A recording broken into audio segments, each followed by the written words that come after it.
नमस्कार दोस्तों, मैं गुलाब यादव बिरहा नगरी चैनल में आप सभी बंधुओं का स्वागत करता हूं।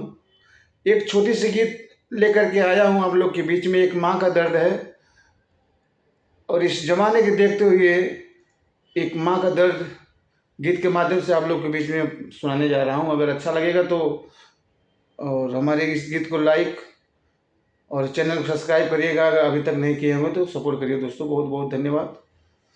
कि बचवा भूल गईला बाबू के सपनवा के, बचवा भूल गईला बाबू के सपनवा के, बड़ा आस राखे रहली बचपनवा में, बड़ा आस राखे रहली बचपनवा में।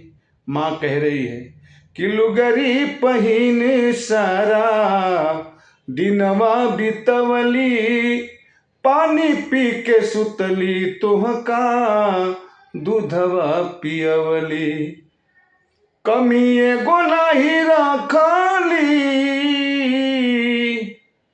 कमी एगो नाही रखली पलनवा में, बड़ा आस राखे रहली बचपनवा में, बड़ा आस राखे रहली बचपनवा में।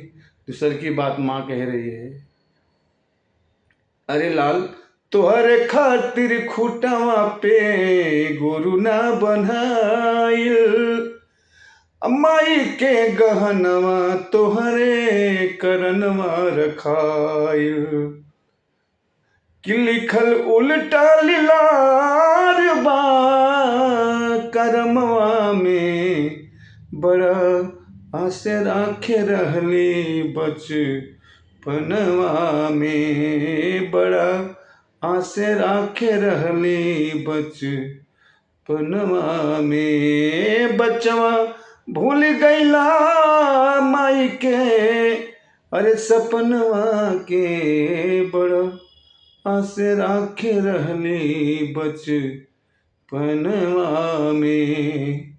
धन्यवाद दोस्तों।